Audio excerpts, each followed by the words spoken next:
그날 고시원 공용 세탁실은 유난히 조용했어요. 좁은 공간에서 세탁물을 꺼내려던 제 등 뒤로 도윤이 다가왔고 그 순간 그의 몸 어딘가가 제 허리 아래쪽을 스치고 지나갔습니다. 무엇에 닿은 건지 한순간에 알 수 있었죠. 순간 저는 얼어붙었고 숨을 들이켰고 아무 말도 못한 채 그대로 멈춰섰습니다. 살면서 처음 느껴보는 이상할 만큼 단단하고 뜨거운 감촉. 그게 무엇인지 깨닫는 순간 등줄기를 타고 알 수 없는 전율이 흘렀어요. 아, 이건 단순한 접촉이 아니구나. 56회를 살아오며 누군가의 체온 하나에 이렇게 무너질 수도 있다는 걸 저는 그날 처음 알았습니다. 그리고 그날 이후 제 인생은 완전히 달라졌습니다. 30년 가까이 가슴 깊이 묻어뒀던 감정, 그리고 이 남자의 커다란 비밀. 그 비밀이 제 삶을 어떻게 바꿔놓았는지 지금부터 조심스레 들려드릴게요. 본격적으로 시작하기 전에 구독, 좋아요, 댓글 부탁드려요. 당신의 손끝이 제 이야기의 다음 장을 열어줍니다. 안녕하세요. 전 올해 56, 서울 신설동에서 청운고시원이라는 작은 고시원을 운영하고 있는 장현숙입니다. 정확히 말하자면 운영한다고 하기도 민망할 만큼 자그마한 고시원이에요. 방은 13개, 그중 6은 비어 있고요. 입실자들 대부분은 취준생이나 알바 뛰는 청년들이죠. 처음엔 여기가 제 인생의 마지막 공간이 될 줄 몰랐습니다. 결혼할 땐 그 사람 말만 믿었어요. 작은 출판사 다니던 남편이 하던 말 있죠. 고생 좀 해도 우리 둘이 같이 살면 돼. 근데 지금은요. 그 가치가 없어요. 같은 집에 살긴 하지만 각자 따로 숨쉬고 따로 자고 따로 늙어갑니다. 그 사람은 요즘 집에 있는 시간이 더 많아요. 퇴직하고 나선 취직도 안 하고 집에서 스마트폰만 들여다봅니다. 전 아침 7시면 일어나 고시원 공용 공간 청소하고 공용 화장실 바닥 닦고 고장난 전구 갈고 부엌에 남은 음식물 쓰레기 버리고 하루가 쉴 틈이 없는데 남편은 커피 한 잔 타 마시고 소파에 앉아 하루 종일 TV만 봐요. 다녀왔어. 해도 고개 한 번 안 돌리고 저녁에 밥 차려줘도 젓가락 하나 움직이지 않으면 성질부터 내죠. 그럴 때마다 속으로 생각해요. 이 사람이랑 난 지금 부부 맞나? 언제부턴가 제 안에 여자라는 감각이 서서히 사라졌습니다. 거울을 봐도 내가 누군지 잘 모르겠어요. 한때는 눈빛도 또렷했고 입꼬리도 자주 올라갔던 얼굴인데 지금은 피곤하고 거칠고 늙은 여자가 거기 서 있더라고요. 피부가 늘어지고 머리가 빠지고 마음이 먼저 늙었습니다. 어느 순간부터 잠자리도 없었어요. 부끄러운 이야기지만 서로가 서로를 남처럼 대하며 같은 방 같은 공기를 나누고 있지만 마음은 이미 벽을 세웠습니다. 그래도 하루하루를 살아내야 하니까 나는 씻고 나가고 웃으며 입실자들 맞이하고 관리비 수금하고 침구 세탁하고 또 다음 달 방 광고를 올립니다. 마치 감정 없는 기계처럼요. 밤이면 가끔 잠 안 오는 밤이면 이런 생각이 들어요. 나는 마지막으로 누군가에게 따뜻한 말을 들은 게 언제였지? 누군가 나를 여자로 봐줬던 게 언제였더라? 이런 말 아무한테도 한 적 없습니다. 남편한테도 친구한테도 가족한테도. 그래서 오늘 이 이야기를 당신에게 들려드리려 합니다. 이 지루하고 무색무취 같던 인생에 어느 날 갑자기 들어온 그 청년 한 명이 어떻게 내 세상을 뒤흔들었는지, 그리고 56 먹은 여자가 다시 살아있다고 느끼게 된 그 순간들을요. 지금부터 아주 천천히 하나씩 꺼내보겠습니다. 그날 오전 청운고시원 현관 유리문이 조용히 열렸습니다. 평소와 다를 것 없는 월요일이었고 복도엔 세탁기 돌아가는 소리만 웅웅하게 울려 퍼지고 있었죠. 저 여기 방 아직 있나요? 낯선 목소리에 고개를 들자 키가 훤칠하고 피부가 하얀 남자가 문틈 사이로 서 있었습니다. 한 손엔 검은 백팩을 든 채 다른 손으로 고시원 게시판에 공고지를 가리키고 있었죠. 입실 문이었어요. 전 얼른 안으로 들어오라고 손짓했고 그는 조심스럽게 신발을 벗고 제 앞으로 다가왔습니다. 수험생이세요? 네, 이번에 경찰 시험 준비하려고요. 독서실보단 생활 공간이 있는 고시원이 나을 것 같아서요. 말투는 차분했고 눈빛은 어딘가 조용했습니다. 요즘 청년들 중엔 뻔뻔하거나 무례한 경우도 많았는데 이 청년은 아니었어요. 자기소개를 부탁하니 고개를 살짝 숙이며 이름을 말했죠. 민도윤입니다. 올해 31예요. 그 말의 순간 제 안에서 뭔가 찌르르 끓어오르는 느낌이 있었습니다. 31. 저보다 25살이나 어린 남자. 그런데 이상하게도 그 나이를 듣는 순간 마음속 어딘가가 간질거리듯 흔들렸어요. 어쩌면 아주 오래전 잊고 살았던 감정이 불쑥 고개를 들었던 걸지도 모릅니다. 방은 복도 끝쪽 햇볕이 잘 드는 창문 있는 1.5평짜리 작은 방이었어요. 그 좁은 공간을 그는 한번 훑어보더니 오히려 고맙다는 듯 웃었습니다. 혼자 집중하기엔 딱 좋겠네요. 그 말 한마디에 저도 모르게 웃음이 나왔고 마음 한켠이 따뜻해졌죠. 요즘처럼 사람 냄새 희미한 세상에서 이렇게 단정하고 배려 깊은 청년을 만난 건 꽤 반가운 일이었어요. 보증금도 성실하게 내고 고시원 규칙도 꼼꼼히 확인하고 인사도 또박또박 했습니다. 뭐 하나 흠잡을 데 없는 청년이었어요. 그리고 계약서를 쓰고 방 열쇠를 건네주던 그 순간 그의 손등이 제 손끝에 스치듯 닿았는데 이상하게 그 짧은 접촉이 하루 종일 마음에 남더군요. 처음 보는 청년의 체온 하나에 이토록 민감하게 반응하는 제 자신이 당황스러웠지만 한편으론 조금 설레기도 했습니다. 그날 이후 저는 복도에서, 주방에서, 세탁실에서 도윤을 자주 마주치게 됐습니다. 그리고 그때마다 저도 모르게 가슴 한쪽이 두근거리기 시작했어요. 그날 이후로 도윤은 매일 아침 복도에서 저를 마주칠 때마다 고개를 숙이며 인사를 했습니다. 안녕하세요, 사장님. 좋은 하루 되세요.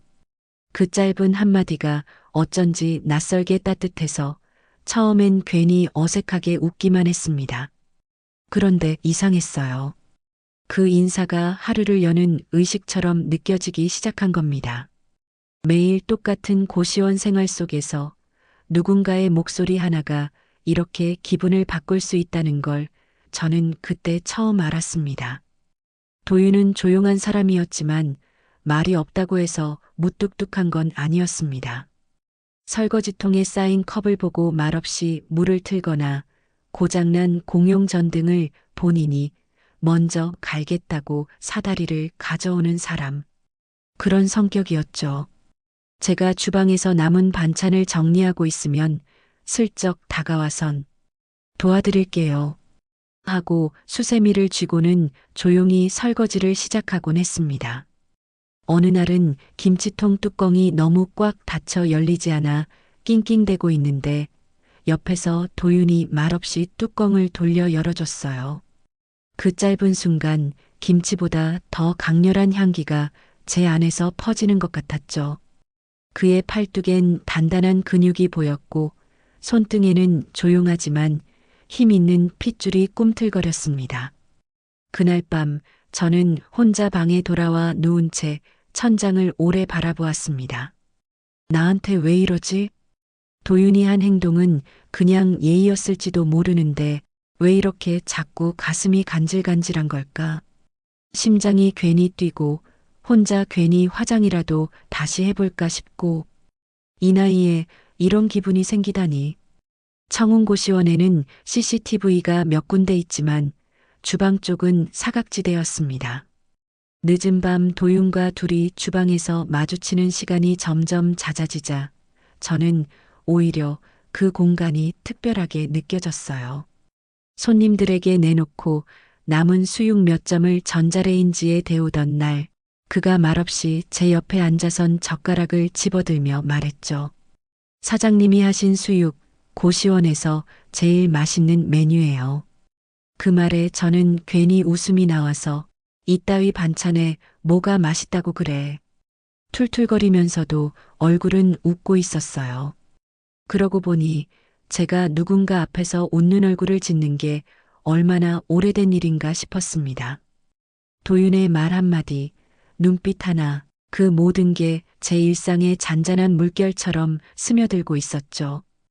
혼자였던 시간이 길었던 탓일까요? 아니면 그가 제게 준 배려가 단순한 친절을 넘어선 무언가였던 걸까요? 알 수 없었지만 분명한 건 하나 있었습니다. 그의 존재가 점점 제 하루 안에 자리를 잡아가기 시작했다는 것. 그건 분명 제가 원하지 않아도 피할 수 없는 흐름처럼 느껴졌습니다. 그날도 다른 날과 다르지 않은 평범한 오후였습니다. 1층 공용 세탁실에서 수건 몇 장을 탈수기에 넣고 있었죠. 날이 흐려 빨래가 덜 마를 것 같아 그나마 빨리 마르는 타올들만 골라 말려두려던 참이었습니다. 세탁기 문을 닫고 몸을 돌리는데 갑자기 누군가가 들어왔고 좁은 공간에서 우리는 정면으로 마주쳤습니다. 죄송해요, 지나갈게요. 도윤이었습니다. 그 순간 전 이미 움직이고 있었어요. 세탁실은 사람 하나만 간신히 지나갈 수 있을 만큼 좁았고 저는 반사적으로 몸을 벽 쪽으로 바짝 붙였습니다. 그가 제 옆을 조심스레 지나가려는 찰나 두 사람의 거리엔 여백이 없었습니다. 문제는 그 순간 그의 몸 일부가 제 엉덩이를 스치고 지나갔다는 겁니다. 처음엔 뭔가 툭 닿았네 싶었죠. 그런데 이상하게 단단했고 길었고 너무나 뚜렷했습니다. 손에 든 수건이 바닥으로 떨어지는 것도 몰랐고 제 심장은 갑자기 미친 듯이 뛰기 시작했습니다. 너무 놀라 고개를 돌릴 수조차 없었습니다. 그저 벽을 바라본 채 숨을 삼키고만 있었죠. 그는 저를 스쳐 지나가고는 아무 일도 없었다는 듯 탈수기에 본인 옷을 넣었습니다. 하지만 전 제 몸 안에서 아주 오래전 감각이 깨어나는 소리를 들었어요.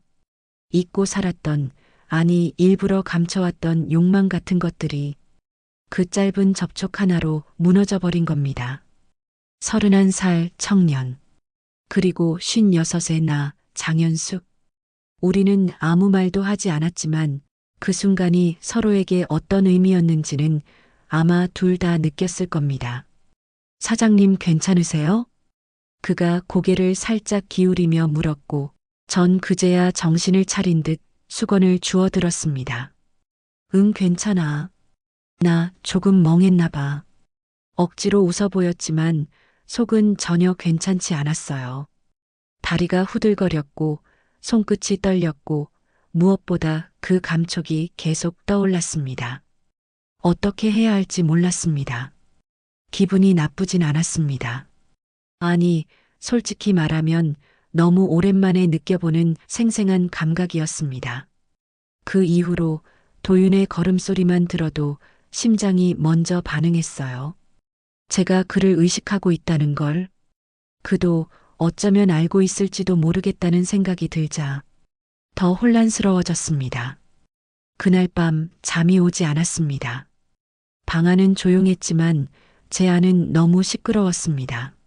무엇보다 그 스침 하나에 온몸이 뜨거워졌다는 사실이 스스로를 낯설게 만들었습니다. 그날 이후로 며칠간 우린 말수가 줄었습니다. 도윤도 예전처럼 주방에 머무르지 않았고 저 역시 괜히 그 앞에서 일부러 바쁘게 움직이며 피하려고만 했죠. 하지만 마음이라는 건 참 솔직한 구석이 있더군요.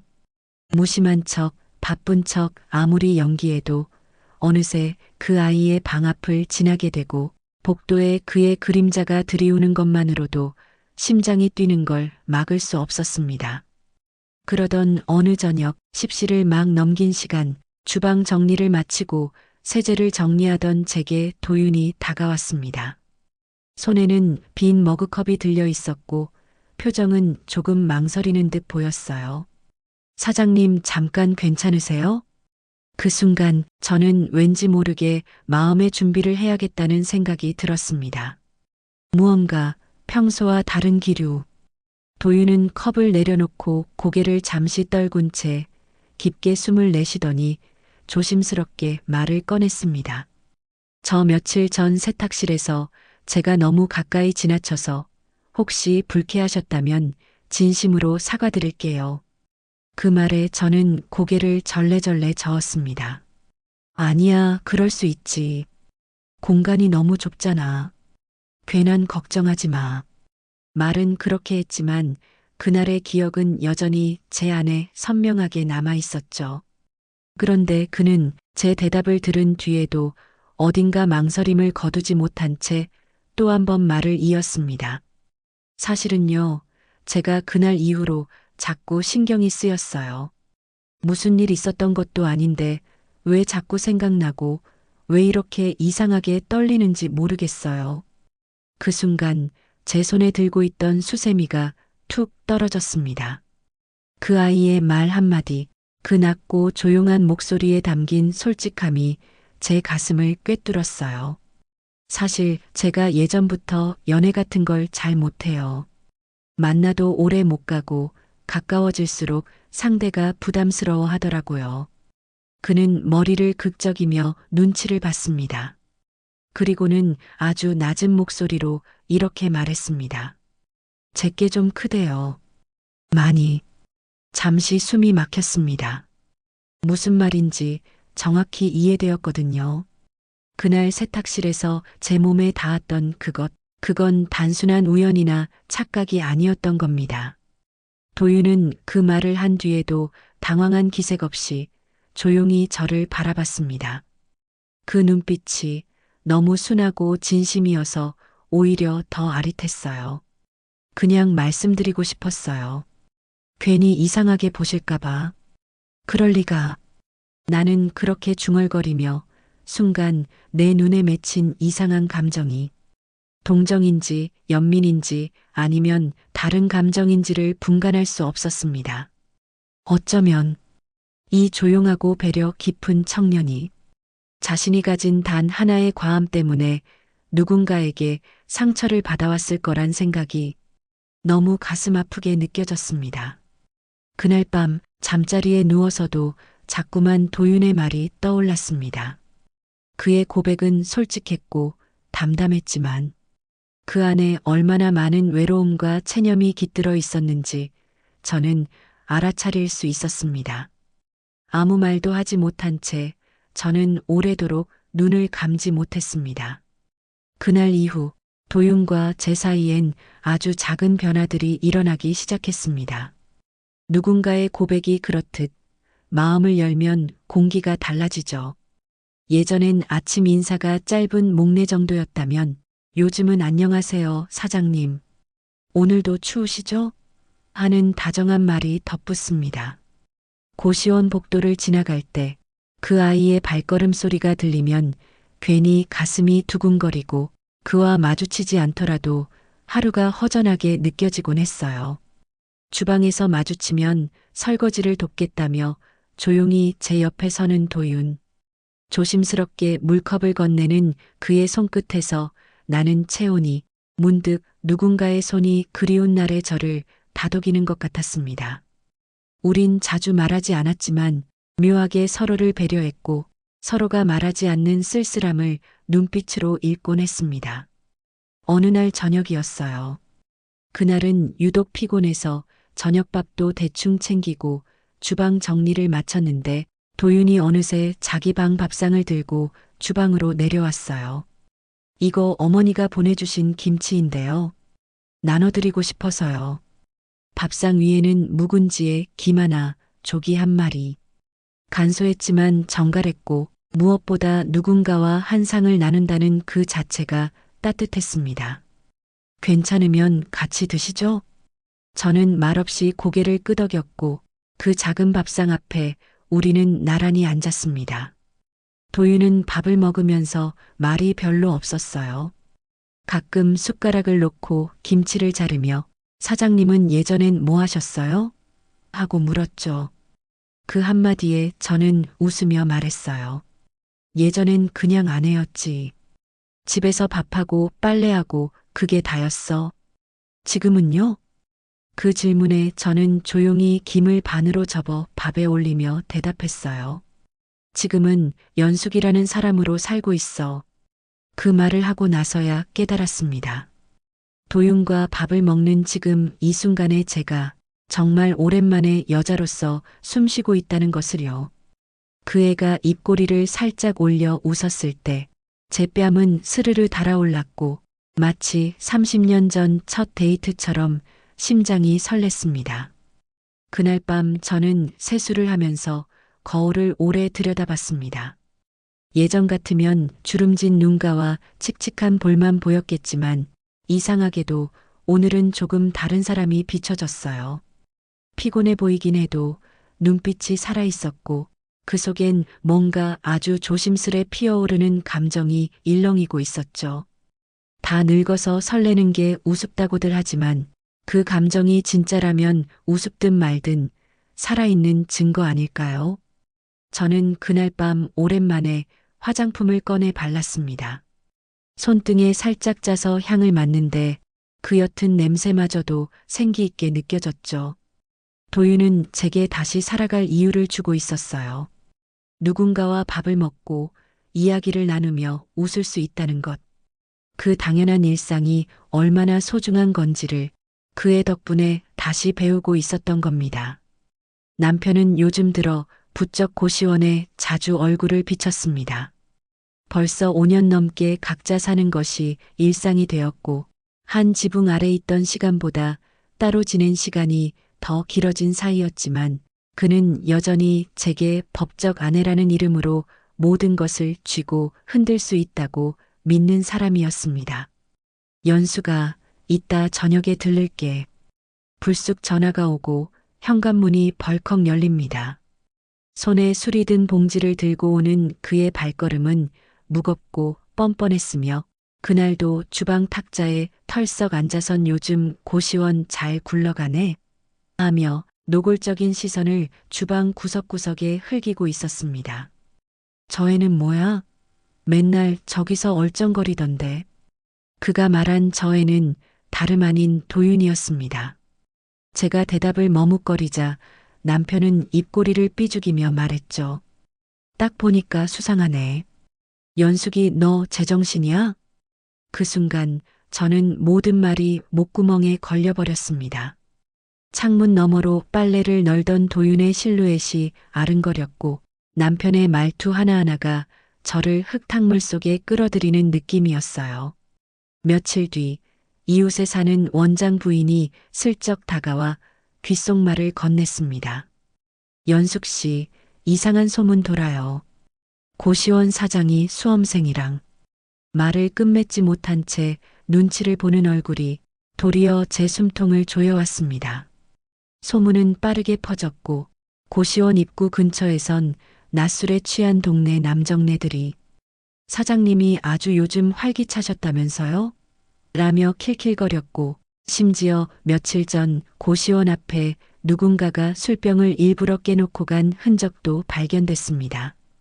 그날 밤 도윤은 조용히 계단을 올라와 제게 말했습니다. 저 오늘 이상한 사람이 고시원 앞에서 사진을 찍고 있었어요. 모자를 눌러 쓰고 있었는데 왠지 익숙한 느낌이 들더라고요. 저는 알았습니다.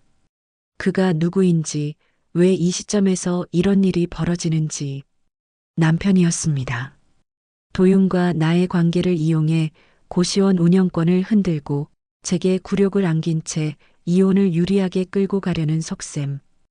이혼은 이미 오래전 마음속에서 정리했던 일이었지만 이런 식으로 제가 지켜온 작은 공간까지 빼앗기고 싶진 않았습니다. 그날 밤 저는 책상 서랍 깊은 곳에 넣어뒀던 이혼 서류를 꺼냈습니다. 남편이 서명만 하면 끝나는 문서였죠. 하지만 다음 날 아침 그 서류를 들고 그의 사무실을 찾은 저는 잠시 멈칫했습니다. 그가 내민 건 전혀 다른 서류였습니다. 고시원 운영 위임 계약서. 거기엔 향후 고시원 매각 시 수익의 70%를 본인에게 지급한다는 말도 안 되는 조항이 있었죠. 싫으면 도윤이 얘기 다 불어. 그 아이 고시원에 오래 못 있게 될걸. 그 순간 저는 깨달았습니다. 그는 제가 누구와 어떤 삶을 꾸려가는지 보다 돈과 권력, 체면만이 중요한 인간이라는 것을. 그리고 이제는 그런 사람에게 저를 설명하고 변명할 이유조차 없다는 거리요. 사장님, 저 사실 말씀드릴 게 있어요. 늦은 밤 고시원 옥상으로 올라온 도윤은 잠시 머뭇거리다 조용히 털어놨습니다. 며칠 전부터 누군가 고시원 공용 세탁실과 주방을 기웃거리는 모습이 이상해서 자기 방에 있던 방범용 녹음기를 설치해놨다고요. 그냥 혹시 몰라서요. 고시원도 요즘 뒤숭숭하잖아요. 외부인 출입도 있고 술 냄새 나는 사람도 자주 보이고 저라도 뭔가 조치를 해야 할 것 같았어요. 그 말을 듣는 순간 이상하리만치 안도감이 밀려왔습니다. 혼자라면 감당하기 어려웠을 그 시간들을 도윤이라는 아이가 묵묵히 함께 지켜주고 있었던 거죠. 도윤은 노트북을 열고 녹음 파일 하나를 재생했습니다. 스크래치난 음성 사이로 익숙한 목소리가 들렸습니다. 그 여자 완전히 물들었어. 애랑 그렇고 그런 사이야.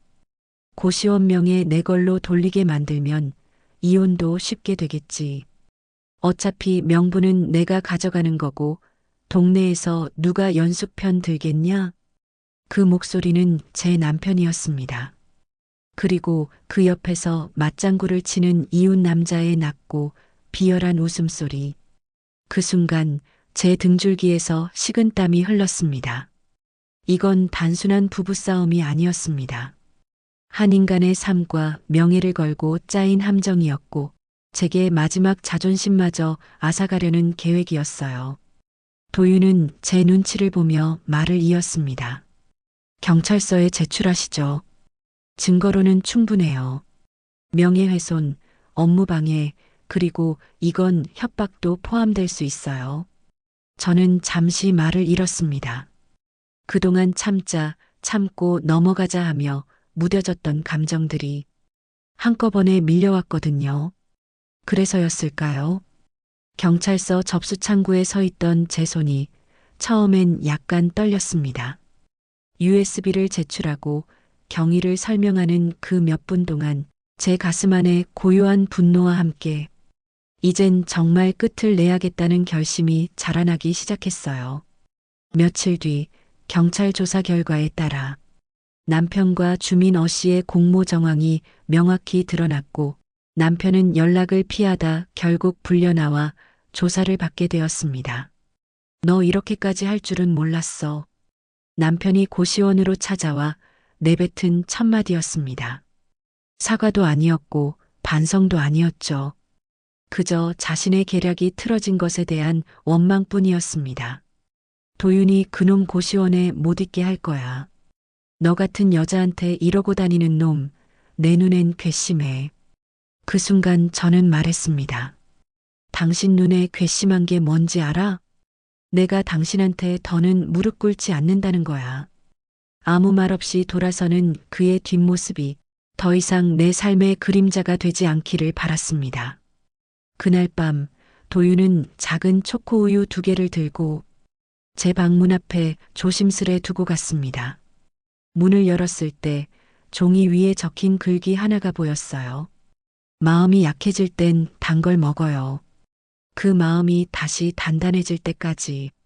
저는 그 종이를 가만히 들여다보며 웃었습니다. 그리고 그날 이후 저라는 사람의 경계선은 조금 더 또렷해졌고 조금 더 단단해졌습니다. 이혼 소장을 법원에 접수하던 날 서류 한 장을 손에 쥐고 법정 앞에 서 있는데 가슴이 뛴다기보단 이상하게도 조용했습니다. 20살에 결혼하고 30 즈음엔 남편에게 마음을 접었으며 50이 넘어서도 이혼을 결심하지 못했던 제가 그날은 담담하게 도장을 찍고 있더군요. 재판은 예상보다 빠르게 흘러갔습니다. 도윤이 제출한 녹음 파일이 결정적이었습니다. 남편이 계획적으로 저를 음해하려 했다는 정황, 지인들과 짜고 고시원을 뺏으려 했던 대화.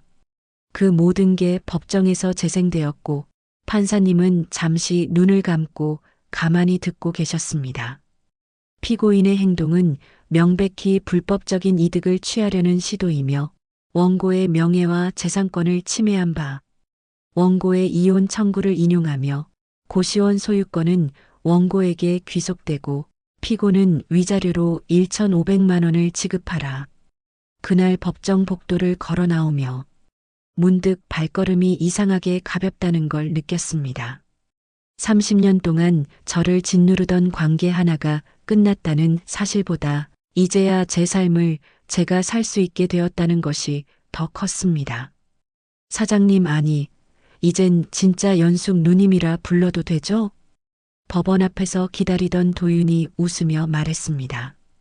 그 웃음 속에는 묘한 안도와 기쁨이 섞여 있었어요. 그래요. 그 아이 덕분이었습니다. 모든 걸 끝까지 함께 지켜봐주고 도와준 그 아이.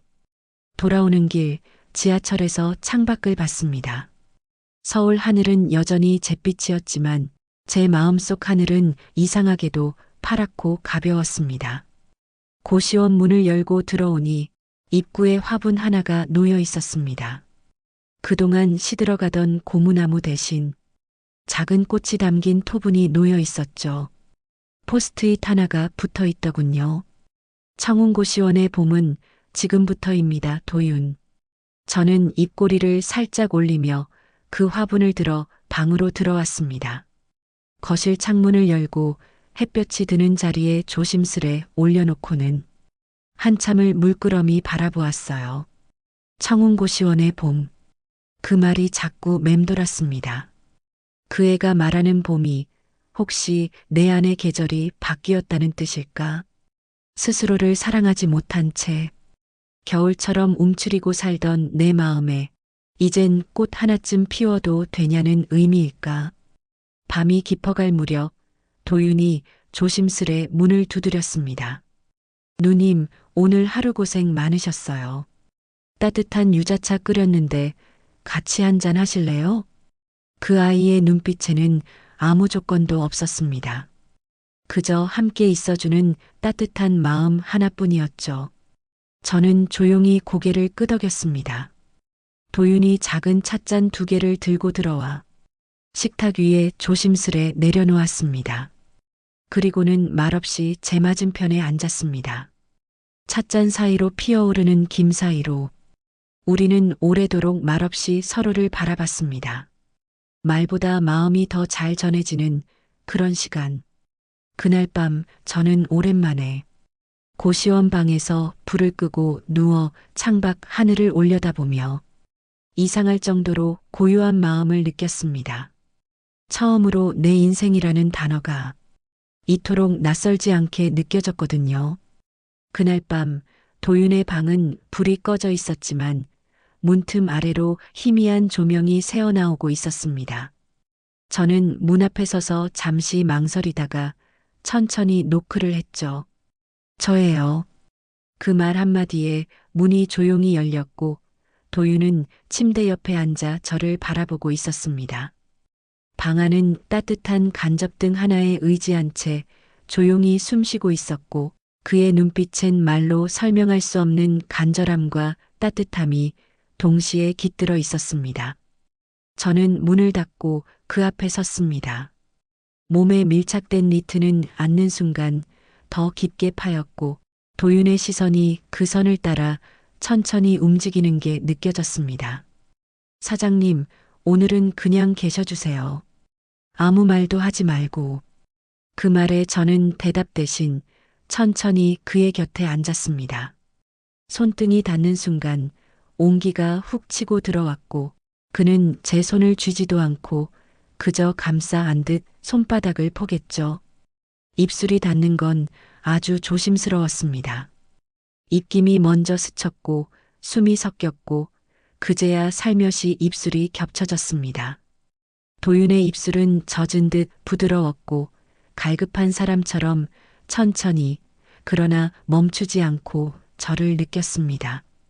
그의 손이 제 등을 타고 천천히 내려왔고 저는 숨을 참듯 그의 목을 감싸 안았습니다.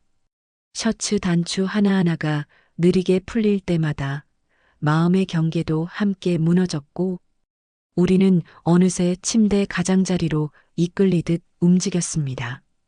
도윤은 제 니트 끝자락을 만지작거리며 말했어요. 이 옷 너무 예뻐요. 근데 지금은 벗기고 싶어요. 저는 웃었고 그 웃음이 허락이 되었습니다. 옷은 스르륵 미끄러졌고 피부와 피부가 맞닿는 순간 우리는 더는 말이 필요 없다는 걸 깨달았죠. 그의 손은 한치의 급함도 없이 저를 쓰다듬었고 그 부드러운 동선 하나하나에 저는 몸이 서서히 열리는 걸 느꼈습니다. 숨소리가 점점 빠르게 겹쳤고 제 귓가에 닿는 그의 숨결은 온몸을 휘감는 전율이었습니다. 괜찮아요, 사장님? 속삭이는 목소리에 저는 고개를 끄덕이며 그의 팔 안으로 더 깊숙이 파고들었습니다. 그 순간 우리는 분명히 하나가 되었고 이 작은 고시원 방은 누구도 본 적 없는 사랑의 세계가 되었습니다. 바깥에선 누군가 지나가는 발소리, 문 열리는 소리도 들렸지만 우리에겐 아무 소리도 들리지 않았습니다. 그 밤 우리는 멈추지 않았고 느리지만 깊게 서로를 반복해서 확인했습니다. 그토록 오랫동안 갈구해왔던 온기와 이해가 말없이 몸으로 흘렀습니다. 잠들기 전 그는 제 머리칼을 넘기며 말했어요. 이런 사람 만나려고 그동안 그렇게 외로웠나 봐요. 저는 대답하지 않았습니다. 그저 그의 가슴 위에 귀를 대고 잠이 들 때까지 심장 소리를 들었어요. 그건 나를 위한 심장이 뛰고 있다는 믿음이었고 그 밤의 기억은 오래도록 그 무엇보다도 선명하게 남을 거라는 걸 알았어요. 이 고시원 방음 괜찮아요? 사장님이 친절하신가요? 사진보다 실제가 더 좋던데요. 요즘 고시원에 오는 젊은 친구들이 하나같이 입실 상담 전에 묻는 말이에요. 예전엔 방값만 보던 아이들이 이제는 리뷰를 본다며 핸드폰 화면을 들이밀죠. 그 화면 속엔 누군가가 남긴 고맙다는 말들, 잘 쉬었다는 인사들, 그리고 사장님이 진짜 마음 따뜻하심이라는 한 줄 리뷰도 있더군요. 그 리뷰를 처음 봤을 땐 저도 모르게 핸드폰을 내려놓고 창밖을 오래 내다봤습니다. 고작 그 한 줄에 숨이 가득 차오르는 걸 보면 사람 마음이라는 게 참 간사하면서도 따뜻한 거구나 싶었죠. 이 모든 변화는 도윤 덕분이었습니다. 누님 요즘은 블로그보다 인스타예요. 방 사진도 밝게 찍고 고시원 느낌보다 리빙룸 느낌으로 보여주는 게 좋아요. 1층 휴게실에 캡슐 커피기 하나만 놓으면 별거 아닌데 인식이 달라져요. 도윤은 놀랍도록 트렌드에 밝았고 또 그걸 아주 자연스럽게 고시원에 녹여냈습니다. 공용 세탁실 벽엔 라벤더 향기 디퓨저가 놓였고 주방엔 사용 후 정리 부탁드려요 란 귀여운 메모가 생겼고 입구 옆 책장에는 다 쓴 전공서 대신 짧은 시집들과 에세이가 채워졌습니다. 저는 여전히 매일 청소를 했고 도윤은 그걸 옆에서 말없이 도왔지만 그 공간의 분위기는 완전히 달라졌습니다. 어느 날엔 이런 일도 있었죠. 근처 부동산 사장님이 전단지를 들고 와선 이러시더군요. 아니, 여기 요즘 젊은 애들이 자꾸 물어보더라고. 여기 진짜 그렇게 좋아요? 리빙룸인가 뭐시기 커플이 운영한다는데 맞아? 저는 웃으며 고개를 끄덕였고 사장님은 짐짓 장난스럽게 한마디 더 보탰습니다. 그 도련님 참 보기 좋더라. 누님 아주 오래 살고 싶게 생겼어. 순간 얼굴이 붉어졌지만 마음은 이상하게 부끄럽지 않았습니다. 이젠 그런 말이 웃으며 들릴 만큼 저도 제 인생을 당당히 살아가고 있었던 거죠. 한 달에 한 번 주민들끼리 나누던 반찬거리도 요즘엔 고시원 입실생들까지 함께하게 됐습니다. 도윤이 포스터를 붙이고 제가 밥을 지으면 다들 슬리퍼를 끌고 1층 휴게실로 모였죠. 이런 데가 다 있어? 진짜 자취방보다 좋아요. 여기서 공부 잘 돼요. 그냥 좀 마음이 편해요. 그 말들에 저는 조용히 웃었습니다. 도윤이 제 곁에 오고 나서 고시원도 바뀌었고 무엇보다 저 자신이 달라졌어요. 예전엔 누군가 초인종을 누르면 숨부터 고르던 제가 요즘은 문을 활짝 열며 웃게 됐습니다. 그건 도윤 덕분이기도 했고 무너졌다 다시 일어난 제 삶 덕분이기도 했어요. 이따금 도윤은 제게 물어요. 누님 요즘 행복하세요? 그럴 땐 저는 잠깐 생각하다가 이렇게 대답하죠. 응, 행복해. 그냥 이렇게 누군가랑 함께 살아간다는 게 이렇게 따뜻할 줄 몰랐어. 어느 날 작은 장바구니를 끌고 시장을 돌고 돌아 고시원에 도착한 저는 1층 휴게실에서 졸고 있던 도윤을 바라보다가 문득 이상하리만치 조용한 감정이 하나 가슴에 내려앉는 걸 느꼈습니다. 아, 나는 지금 사랑을 받고 있구나. 누가 커다란 현수막에 적어준 것도 아니고 누가 반지를 끼워준 것도 아니었지만 그 눈 감은 얼굴을 보며 그런 확신이 들었어요. 평생을 누군가의 엄마로, 아내로, 고시원 사장으로만 살아왔지만 그 모든 호칭보다도 먼저 저는 여자였고 사랑받고 싶은 사람이었죠. 그 마음을 밀어둔 채 버티고 견디는 게 당연하다고 믿으며 살아온 날들 속에서 저는 오히려 사랑받을 자격이 없다는 착각 속에 있었던 것 같아요. 그런데 도윤은 그런 저를 가만히 꺼내 안아줬습니다. 누님이니까, 연숙이니까, 그냥 따뜻한 사람이니까 그 이유만으로요. 반대로 도윤은 자신의 콤플렉스를 평생 마음에 짐처럼 안고 살아왔고 그걸 감추기 위해 사람들 앞에 벽을 쌓았더군요. 하지만 저는 그런 도윤의 마음을 들여다볼 수 있었어요. 크고 작음이 아니라 무겁고 가벼움이 아니라 그 사람이 얼마나 상처를 견뎌왔는지를요. 그날 이후로 우리는 사랑을 주고받는 것의 정의를 조금씩 다시 써내려갔습니다. 밥을 같이 먹고 서로의 발소리에 귀 기울이고 하루가 무사히 흘렀다는 것을 확인하며 안도하는 것. 그런 단순한 하루의 반복이 저에게는 너무 벅찬 기쁨이었고 도윤에겐 처음 느껴보는 평온이었답니다. 밖에서는 여전히 속삭이겠죠. 둘이 진짜야? 그 연하남 오래 못 가. 저 나이에 뭘. 그 말들에 저는 이제 미소 지을 줄 압니다. 왜냐하면 사랑은 누구의 허락이 필요한 게 아니니까요. 우리가 진심이면 그걸로 충분하고 그 진심은 시간이 갈수록 더 단단해지고 있으니까요. 지금도 청운고시원은 운영 중이고 간판엔 여전히 이렇게 적혀 있어요. 연숙 앤도윤 리빙룸 마음이 쉬어가는 곳. 가끔 손님들이 묻습니다. 두 분이 진짜 연인이세요? 그럼 도윤은 조용히 웃으며 이렇게 대답하곤 해요. 우린 가족이에요. 진짜로요. 오늘 제 이야기를 들어주셔서 감사합니다. 혹시라도 이 영상이 당신의 마음 어딘가를 조용히 건드렸다면 구독과 좋아요, 알림 설정까지 부탁드립니다. 댓글로도 당신의 이야기를 들려주세요.